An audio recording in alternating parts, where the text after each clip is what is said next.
Dear students, today's topic which we are going to discuss is matter around us pure.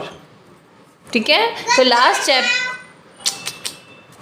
Last lecture हम लोगों ने पढ़ा था वो मैटर के ऊपर था कि व्हाट इज़ मैटर, है ना। मैटर कितने स्टेट्स में एग्जिस्ट करता है, सॉलिड लिक्विड गैस, ये भी पढ़ा था, उनकी प्रॉपर्टीज़ पढ़े थे, राइट। लेकिन आज जो हम मेन फोकस करने वाले हैं कि जो मैटर हमारे अगल बगल है क्या वो प्योर है या नहीं। देख लो, या मिट्टी देख लो, शुगर देख लो, we know that there are different types and shapes of matter around us, है ना। तो हमें कंक्लूजन करना है कि ये मैटर प्योर है कि नहीं प्योर है। तो मैटर हमारे जो अराउंड होते हैं प्योर भी होते हैं, इम्प्योर। अगर आप शुगर देखोगे तो कहोगे मैम ये तो प्योर है, आप इसको कहोगे तो ये तो इम्प्योर है। यानी कि कंक्लूजन क्या हुआ कि दो टाइप्स के मैटर है। कौन कौन से? Pure substances and also mixtures. Okay, impure नहीं कहेंगे हम, उसको मिक्सचर्स कहेंगे। Okay, done. अब नेक्स्ट टॉपिक, जो मेन टॉपिक डिस्कस करेंगे, इसी को डिटेल में डिस्कस करेंगे। ओके, तो प्योर सब्सटेंसेज में क्या आएगा? एलिमेंट्स एंड कंपाउंड आएंगे। क्या आएंगे? Elements and compounds. Let us discuss it in detail. Pure substance is one which is made up of only one kind of particle. जैसे कि एक एलिमेंट है ना, एलिमेंट में जितने एटम होगा वो वन काइंड होगा। ये दिस पार्टिकल्स में बी एटम्स और molecules. So we can say that a pure substance is one which is made up of only one kind of atoms, like in elements. Like for example sodium. Sodium में sodium के atoms ही होंगे। Sulphur भी one kind of particle से ही बनेगा, called sulphur atom, so on and so fourth. तो जितने elements हो या जितने कंपाउंड हो, हमें पक्का पता है कि उसमें कौन से टाइप के एटम है। अगर कंपाउंड भी होगा, जैसे HCl एक कंपाउंड है, तो हमें पता है उसमें हाइड्रोजन और क्लोरीन का क्या है, हाइड्रोजन और क्लोरीन के एटम्स हैं। तो ये एक प्योर के कैटेगरी में आता है, ठीक है। और what are elements, what are compounds, ये भी आप लोग को डेफिनेशन पता होना चाहिए। हाँ, एलिमेंट्स तो पता है ना आपको क्या होता है। They can not be divided into simpler substances, whereas compounds they are made up of two और more elements and chemically which are chemically bonded together. So this are the definition. Elements और डिवाइड नहीं कर सकते, लेकिन compound क्योंकि दो तीन एलिमेंट से मिलके बनते हैं तो उसको हम उसको डिवाइड कर सकते हैं, तोड़ सकते हैं, ठीक है। और matter in general is divided into pure and substance and mixtures. Pure के अंदर एलिमेंट्स एंड कंपाउंड्स आते हैं और मिक्सचर्स के अंदर क्या आते हैं? होमोजीनियस मिक्सचर और हेट्रोजीनियस मिक्सचर। अब होमो मतलब क्या? हमेशा याद रखना, होमो का मतलब होता है सेम। होमो का मतलब होता है सेम और हिट्रो का मतलब होता है डिफरेंट। तो होमो वर्ड आप बायोलॉजी में भी सुनोगे, केमिस्ट्री में भी अक्सर सुनोगे। तो होमोजीनियस मिक्सचर या सॉल्यूशन, जैसे कि शुगर सॉल्यूशन, जैसे ही हम पानी में शक्कर घोलते हैं तो थोड़ी देर बाद आप देखोगे शक्कर के जो क्रिस्टल्स हमें गायब दिखते हैं, तो पानी एकदम यूनिफॉर्म दिखता है, हमें पता ही नहीं चलेगा। अगर किसी को आप glass of water with sugar दोगे और कहोगे कि पानी है, तो आप लोग पी लोगे उसको, क्योंकि आपको पता ही नहीं चलेगा उसमें शुगर है। पीने के बाद टेस्ट से पता चलेगा ना, मुंह एकदम मीठा मीठा हो जाएगा, है ना। देखो इलू भी कह रही है, हाँ, ओके। लेकिन हिट्रोजीनियस में आपको पता चलेगा। अगर मैं आपको मिट्टी का पानी ला के दूंगी तो आप लोग डेफिनेटली समझोगे, आप बोलेंगे हम पिएंगे नहीं, इसमें मिट्टी है, मैं नहीं पीऊँगी। क्यों? क्योंकि आपको वो चीज़ दिख रही है। मिक्सचर्स आर विजिबल, उसमें सस्पेंशंस एंड कोलॉइड्स होते हैं, ये भी डिस्कस किया जाएगा। मतलब उसमें बेसिकली वो एक दूसरे में मिक्स नहीं होते हैं, okay, and they are visible. Okay, homo मतलब सेम, मतलब यूनिफॉर्मिटी। हाँ, वो ब्राउन कलर का भी होता है, विजिबल होता है, right. Good, very good. Impure substance, तो इम्प्योर सब्सटेंस क्या होते हैं? मिक्सचर्स होते हैं बेसिकली।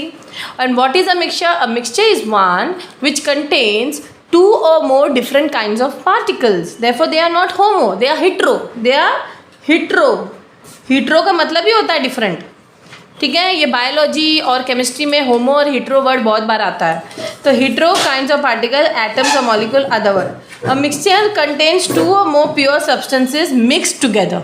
तो ज़रूरी नहीं कि वो जो मिक्सचर बना है, सो मिक्सचर कंटेन्स टू और more pure substances mix together. तो जो सब्सटेंसेज ज़रूरी नहीं इम्प्योर हो, वो प्योर भी हो सकते हैं। यहाँ पे बहुत सारे एग्जाम्पल दिए हैं। सॉल्ट सोल्यू, देखो example of mixture salt solution sugar, milk, sea water, air, sugar cane juice, rocks, mineral, petrol, LPG, biogas, tap water, tea water, coffee. ये बहुत लंबी लिस्ट है, लेकिन आपको क्या करना है, आपको बस इतना याद रखना है कि इसमें से हेट्रो कौन सा है, होमो कौन सा है। जैसे सॉल्ट सोल्यूशन एक होमोजीनियस सोल्यूशन है, शुगर सोल्यूशन होमोजीनियस है, मिल्क भी होमोजीनियस। अब हेट्रो कौन सा है, हेट्रो वो है जैसे मड का सोल्यूशन है ना, ब्रिक का सोल्यूशन, ये सब हेट्रोजीनियस होगा। ठीक है, यहाँ पे कुछ एग्जाम्पल्स भी दिए गए हैं, आप लोग देख सकते हो।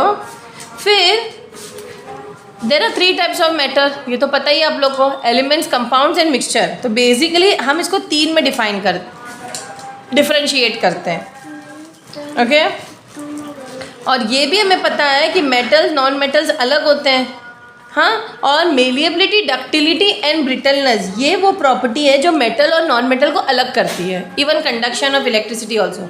मेलिएबिलिटी यानी कि matter can be drawn into, जो मेटल्स हैं उनको हम थिन शीट बना सकते हैं। और डक्टिलिटी, जिस प्रॉपर्टी से हम मेटल को थिन वायर्स में निकाल सकते हैं। So the property due to which non metals break into pieces on hammering is called brittleness.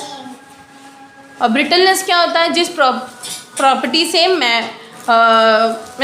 Non metal break हो जाते हैं। क्योंकि मेटल्स को हम हैमर करेंगे तो ब्रेक नहीं होगा, कोई भी एक मेटल लो उसके ऊपर हथौड़ी मारो वो टूटेगा नहीं, वो चपटा हो जाएगा, लेकिन नॉन मेटल टूट जाएगा। तो मेलिएबिलिटी और ductility property not shown by non metals. So this is a major differentiation. Even one differentiation more is metals are good conductors of electricity, whereas non-metals are not good conductors of electricity. Okay? रही बात elements की, an element is a substance which cannot be split up into 2 or more major simpler substance. ये तो मैंने कहा ही था कि वो एक ही सिंगल एटम के बनते हैं, तो वो और उसको स्प्लिट नहीं कर सकते। एक ही एलिमेंट के बनते हैं ना, एक ही एलिमेंट के एक ही टाइप के एटम के बनते हैं, राइट? एक ही टाइप के एटम्स के बन रहे हैं कि नहीं? Okay, so they use chemical method. Even if you want to break it, you cannot. Even after applying usual chemical methods, heat, light or electrical energy, they cannot be split into 2 or more simpler substance because it is made up of what? Only one kind of atom ना, तो क्या split करोगे आप लोग? देखो यहाँ पे copper के एटम्स दिखाए हैं, यहाँ पे आयरन के एटम्स दिखाए हैं, है ना? What is this students? ये बीच में जो गैप है इसको क्या बोलते हैं? इसको बोलते हैं इंटरमोलिकुलर स्पेस। मैंने लास्ट लेक्चर में बताया था। और इन दोनों को, एटम्स को जुड़ने के लिए कौन सा ग्लू यूज़ होता है? Intermolecular force of attraction. दोनों एक दूसरे के ऑपोजिट होते हैं ना। जितना इंटरमोलिकुलर स्पेस होगा वो सॉलिड नहीं होगा, वो लिक्विड गैस बन जाएगा। और जितना इंटरमोलिकुलर फोर्स ऑफ अट्रैक्शन ज़्यादा होगा वो सॉलिड होगा, क्योंकि वो साथ में जुड़े होंगे ना एटम। ओके, अब moving further, there are around 118 elements known at present, out of which 94 are elements which occur in nature, जबकि बचे हुए 24 वो हम आर्टिफिशियली प्रिपेयर करते हैं। मतलब नेचुरली भी मिल सकते हैं, हम लैब में भी प्रिपेयर कर सकते हैं। तो every substance in this world is made up of 1 or more of these elements. तो some of the common elements which we should know is hydrogen, helium, oxygen, nitrogen, carbon, sulphur. ठीक है, और यहाँ पे दिया है सोडियम भी दिया है। सोडियम बहुत हाईली रिएक्टिव एलिमेंट होता है, उसको हम ओपन नहीं रख सकते हैं, वो आग पकड़ सकता है। डायमंड तो आप लोग जानते हो। क्रोमियम, देखो यहाँ पे क्रोमियम का भी फोटो है। मर्क्यूरी तो थर्मोमीटर में यूज़ किया जाता है। It is the only metal in the liquid state, note it down, only metal in the liquid state is mercury. और बहुत सारे हैं, chlorine, bromine, iodine, sodium, potassium, so on and so fourth. ठीक है, आपने मेरा लैंग्वेज ऑफ केमिस्ट्री चैप्टर नहीं पढ़ा तो पढ़ लो, वहाँ पे मैंने सारे एलिमेंट्स याद करवाया। ठीक है, आप लोग जाके बी स्कॉलर चैनल पे जाके लैंग्वेज ऑफ केमिस्ट्री टाइप कर लो और सारे एलिमेंट्स को याद कर लो। ठीक है, diamond and graphite are also elements, they are allotrope form of carbon element. मतलब आप लोग ये पूछ सकते हैं मैम ये कैसे एलिमेंट हुए, ये तो इसमें है ही नहीं पीरियोडिक टेबल में। खैर वो कार्बन के एलोट्रोप्स हैं कि उनके फॉर्म है। ओके, हर एलिमेंट को एक सिंबल दिया जाता है, सोडियम का Na, कॉपर का Cu, है ना। Elements can be solid, liquid and gas. और कैसे इसके जो डिटेलिंग है एलिमेंट्स का, सारे एलिमेंट्स के सिंबल्स वगैरह मैंने लैंग्वेज ऑफ केमिस्ट्री में पढ़ा है। You have to go and watch that video. Moving further, metal, non metals and metalloids. ठीक है, metals, non metals and metalloids what are metals? So students, ये जो metal, non metals and metalloids, ये वाला topic हमने discuss किया है already in my lectures before. Okay, आप लोग को बी स्कॉलर में जाके metal and non metal chapter देखना है. उसमें बेसिकली मैंने मेटल, नॉन मेटल और मेटलॉइड्स की प्रॉपर्टीज़ डिस्कस की है. दोनों तीनों एक दूसरे से डिफरेंट कैसे हैं. मेटल तो आप लोग को पता है, good conductors of heat, malleable होते हैं, डक्टाइल होते हैं, good conductors of heat and electricity होते हैं, शाइनी होते हैं, लस्टरस होते हैं, आवाज़ आती है, हार्ड होते हैं, स्ट्रॉन्ग होते हैं. लेकिन ये सब क्यों होते हैं मैंने डिटेल में डिस्कस किया है. उनके कुछ पिक्चर्स यहाँ पे दिए गए हैं. मैंने ये भी नॉन मेटल्स, अच्छा मैंने मेलेबिलिटी और डक्टिलिटी, ये दो प्रॉपर्टी भी डिस्कस की है. अभी भी मैंने बताया था कि malleability is the property by which metals can be drawn into thin sheets, मतलब पतले पतले शीट्स बना सकते हैं. मेटल की टीन की शीट वगैरह बनती है. उसी तरह वायर, कॉपर वायर वगैरह बनता है, वो मेलेबिलिटी प्रॉपर्टी है, सॉरी डक्टिलिटी प्रॉपर्टी है. लेकिन नॉन मेटल्स उनके ऑपोजिट है. ये सारे प्रॉपर्टीज़ जो मेटल्स के हैं वो नॉन मेटल्स के नहीं होते हैं. They are not ductile, are not good conductors of electricity, they are not lustrous, not लगाना है, हार्ड नहीं, सॉफ्ट होते हैं. ठीक है, और डिटेल में भी मैंने चैप्टर में डिस्कस किया है. तो ये वाला आप लोग स्क्रीनशॉट ले लो, मेटल्स एंड नॉन मेटल्स, इसका नोट ज़रूर बनाना. इतना काफ़ी है आपके स्कूल के हिसाब से. मेटल एंड नॉन मेटल्स का डिफ्रेंसिएशन इतना एग्जाम पॉइंट ऑफ व्यू से काफ़ी है. ठीक है, इतना काफ़ी है. और मेटलॉइड्स का स्पेशली मैंने उस चैप्टर में डिटेल में पढ़ाया है. तो मेटलॉइड्स वो होते हैं जो मेटल और नॉन मेटल दोनों की प्रॉपर्टीज शो करते हैं. कुछ प्रॉपर्टी मेटल की, कुछ प्रॉपर्टीज नॉन मेटल्स के. ठीक है, और मिक्सचर्स को भी मैंने, इसमें फेमस एग्जांपल है बोरॉन, सिलिकॉन, जर्मेनियम. ये 3 एग्जांपल याद कर लेना. मिक्सचर्स के बारे में मैंने बताया है कि which consist of 2 or more elements और compound, not chemically compound. Mixtures chemically combine नहीं होते टुगेदर. ठीक है, जैसे फ्लैट ग्लोब्यूल्स इन मिल्क, और milk is a mixture. Okay, it is milk mixture of water, fat, protein, sugar, minerals and vitamins. ये याद रखना है आप लोगों को. Types of mixtures, homogeneous, heterogeneous, ये मैंने अभी डिस्कस किया था. होमो मतलब सेम, जो दिस टाइप का, जैसे ये एक होमोजीनियस मिक्सचर है, ये हिट्रोजीनियस मिक्सचर है, क्योंकि मिल्क में बहुत सारी चीज़ें मिली हुई रहती है ना. तो यहाँ पे आप लोगों को क्या करना है कि थोड़ा सा डिफ्रेंशिएट खुद से लिखना है मिक्सचर्स में, होमोजीनियस और हिट्रोजीनियस का. ठीक है, फिर आयरन एंड सल्फर के प्रॉपर्टीज़ पर्टिकुलरली दिया गया है यहाँ पे. इसको आप आपके सिलेबस में है कि शायद नहीं है इतना डिटेल में. कंपाउंड्स भी is a substance made up of 2 or more elements chemically combined in a fixed proportion by mass. जैसे H2 है, फिक्स प्रोपोर्शन है. H 2 है, ऑक्सीजन 1 है. H का एटॉमिक नंबर क्या है? 1. ऑक्सीजन का एटॉमिक नंबर क्या है? 8. मास नंबर क्या होगा H का? मास नंबर 2 × 1, देखो 2 यूनिट्स होगा. और ऑक्सीजन का मास नंबर क्या है? 16 होता है. यानी कि कितना रेशो हुआ? 1:8 ना, क्योंकि 2 / 16 क्या हुआ? बाबा ये करना आना चाहिए आप लोगों को, कोई बड़ी बात नहीं है. देखो H2O में हमें पता है mass number of hydrogen is 1, so 2 × 1 plus oxygen का कितना है? ऑक्सीजन का कितना है? मास नंबर 16 होता है. तो 2 × 1 = 2, 2 + 16 कितना? टोटल 18 यूनिट्स AMU मास होता है वाटर का. अब ये 2/16 अगर हम लोग करेंगे, 2/16, 2 × 1 = 2, 2 × 8 = 16, 1:8 हुआ कि नहीं? तो 1:8 रेशो है, 1:8 इसका रेशो है. उसी तरह हम बाकियों का भी रेशो निकाल सकते हैं, सोडियम क्लोराइड का, कैल्शियम कार्बोनेट का, एंड अमोनिया का. बहुत सारे एलिमेंट्स के हम रेशो निकाल सकते हैं basically. Next is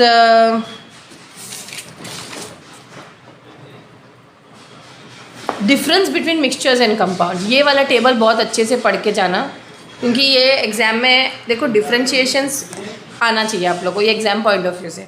mixtures can be separated into its constituents by the physical process like filtration, evaporation. ये सब फिजिकल प्रोसेस है ना. इवेपरेशन कर लो, सब्लिमेशन कर लो, डिस्टिलेशन कर लो. जैसे नमक का पानी है, उसको आप ऐसे बहुत देर तक ऐसे नहीं,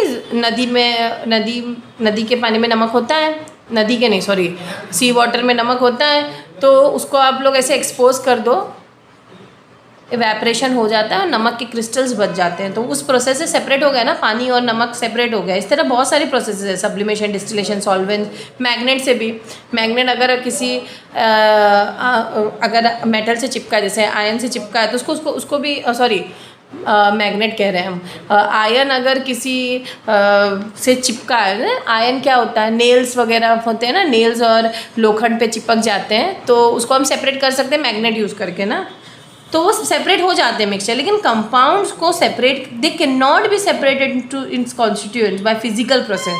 सिर्फ और सिर्फ केमिकल प्रोसेस से हम उसको सेपरेट कर सकते हैं। देखो, अगर एलिमेंट की बात करें तो उसको तो सेपरेट कर ही नहीं सकते हैं, मिक्सचर को कर सकते हैं, फिजिकल प्रोसेस से भी कर सकते हैं, केमिकल के से भी, लेकिन कंपाउंड को सिर्फ और सिर्फ केमिकल प्रोसेस से सेपरेट कर सकते हैं।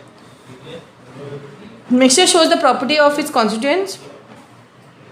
The properties of compound are entirely different from those of its constituents. जो भी प्रॉपर्टीज़ ऑफ कंपाउंड होते हैं वो उसके कॉन्स्टिट्यूएंट से, जैसे H2O पूरा पानी का जो ये वो कंपाउंड है, तो पानी का जो प्रॉपर्टी है टोटली डिफरेंट होगा हाइड्रोजन और ऑक्सीजन से, क्योंकि पानी तो खुद लिक्विड है, हाइड्रोजन ऑक्सीजन अलग अलग तो गैस हुए ना। तो इस तरह हम एग्जाम्पल देके समझा रहे हैं आपको, ठीक है। Energy in the form of heat, light etcetera usually neither given out nor absorbed in the preparation of a mixture, ठीक है। But energy in the form of heat, light जो है वो एब्जॉर्ब किया जाता है जब हम कंपाउंड बना रहे हैं। तो composition of a mixture is variable, कुछ भी हो सकता है, एक प्रोपोर्शन में नहीं होता है, कोई प्रोपोर्शन से, या उसका मास, जैसे ना वाटर का H2O 18 यूनिट्स है, हमें मालूम है, अभी मैंने कैलकुलेट किया था, वहाँ पे हमें पक्का मालूम है कि ऑक्सीजन का मास 16 है और हाइड्रोजन का मास भी हमें पता है, तो दोनों का कैलकुलेट, हमें फिक्स्ड मास पता है ना, रेशो भी पता है, लेकिन हमें मिक्सचर्स का ऐसे कोई फिक्स्ड मास में वो नहीं मिक्स होते हैं। A mixture does not have a fixed melting point, boiling point etcetera, but a compound has a fixed melting point, boiling point etcetera. यानी कि मिक्सचर्स का कुछ फिक्स नहीं होता है, कंपाउंड का हर चीज़ फिक्स्ड होता है, ये याद रखना बस। दो a compound is always homogeneous, a mixture में भी हीट्रोजीनियस और होमोजीनियस, ये एक डिफ्रेंशिएशन हो गया, ओके। तो यहाँ पे आपको डिफ्रेंशिएशन पता चल गया। यहाँ पे हमने कुछ एक एग्जाम्पल दिया है, बहुत इंटरेस्टिंग है। यहाँ पे लिखा है क्वेश्चन कि classify the following into elements, compounds and mixtures. तो सोडियम, सॉल्ट, शुगर, सर ऐसे एग्जाम में आ सकता है, एनसीईआरटी वर्कबुक क्वेश्चन है ये, तो यहाँ पे एनसीईआरटी ले लो, सीबीएसई ले लो, लेकिन ये जो क्वेश्चन इंपॉर्टेंट है, बहुत सारे एलिमेंट देंगे और तुम्हें बोलेंगे तो उसको एलिमेंट्स, कंपाउंड और मिक्सचर में डिफ्रेंशिएट करो, ईजी है ना। यहाँ पे देखो, सोडियम, सॉइल तो मिक्सचर हुआ, ठीक है, सोडियम एलिमेंट हुआ, सिल्वर क्या होगा, एलिमेंट हुआ, कैल्शियम कार्बोनेट, देखो दो चीज़ें हैं मतलब कंपाउंड, टिन एक चीज़ है मतलब एलिमेंट, सिलिकॉन एलिमेंट, कोल क्या हुआ जल्दी बताइए, कोल हुआ मिक्सचर, एयर हुआ मिक्सचर, सोप हुआ, सोप क्या हुआ जल्दी बताइए, सोप एक कंपाउंड है, मीथेन हुआ, मीथेन एक कंपाउंड है, CH4 उसका फॉर्मूला है, कार्बन डाइऑक्साइड CO2 है, ये भी एक कंपाउंड है, ब्लड इज अ मिक्सचर। सो इस तरह का इस तरीके से क्वेश्चन आ सकता है। और give the names of the element present in the following compound. तो क्विकलाइम इज एक्चुअली, तुम लोगों को इसका कॉमन नेम दिया गया है, क्विकलाइम को कैल्शियम ऑक्साइड बोलते हैं। अब कैल्शियम ऑक्साइड में Ca और O है ना, दो एलिमेंट्स प्रेजेंट है, तो क्विकलाइम इज कैल्शियम ऑक्साइड, तो एलिमेंट प्रेजेंट था calcium and oxide, calcium and oxygen sorry. Hydrogen bromide में H और ब्रोमीन में, बेकिंग सोडा में, baking soda is again sodium what bicarbonate. याद रखना, ये सब कॉमन नेम्स याद होने चाहिए एज ए केमिस्ट्री स्टूडेंट, इसके लिए कोई मैजिक नहीं है। पोटेशियम सल्फेट, पोटेशियम सल्फेट होगा K2SO4, तो इसमें क्या क्या है, इसमें K2SO4 में क्या क्या है बताइए, K2SO4 में क्या क्या है, पोटेशियम है, सल्फर है, ऑक्सीजन है। NaHSO3 में क्या है, सोडियम है, क्या क्या है, सोडियम है, हाइड्रोजन है, कार्बन है, ऑक्सीजन है। तो इस तरीके से क्वेश्चन आ सकते हैं आपको। केस ऑफ सोल्यूशन, तो salt solution is a mixture, और क्या दिया गया है, केस ऑफ एलॉयज। अच्छा, एलॉयज, फेमस एलॉयज आप लोगों को पता होना चाहिए हाँ, कि एलॉयज, ब्रास वगैरह, जिंक वगैरह, it is an alloy. Alloy वो होते हैं जो होमोजीनियस मिक्सचर्स ऑफ मेटल्स होते हैं, and they can not be separated into, एक बार बन गए ना, they can not be separated by physical method, okay. और जो भी इसकी प्रॉपर्टीज होते हैं, it shows the properties of its constituents, जैसे ठीक है, लाइक कंपाउंड में इट डजंट शो ना, लेकिन इसमें it shows, okay. It has a variable composition. Example, brass is a homogeneous substance of copper and zinc, तो brass is a homogeneous substance of copper and zinc. Okay, and bronze is a homogeneous मतलब mixture, it's an alloy no of copper and tin. तो दोनों confuse होते हैं बच्चे, लेकिन brass और bronze famous alloys है. एलॉयज बनते क्यों है स्टूडेंट? इसलिए हम 2-3 मेटल मिक्स करते हैं ताकि मजबूती आए किसी भी चीज़ में. जैसे गोल्ड में भी ना थोड़ा सा कॉपर वॉपर मिक्स कर देते हैं ताकि ना गोल्ड मजबूत हो. प्योर गोल्ड तो एकदम पतला टूट जाता है. ठीक है, तो उसका भी रीज़न है एलॉय बनाने का. तो यहाँ पे आपका चैप्टर एंड हो जाता है स्टूडेंट्स, लेकिन चैप्टर नहीं एंड होता है, एक पार्ट एंड हो जाता है. उसका जो सेकेंड पार्ट है that is based on solutions. Okay, that I will do in the next lecture. Thank you.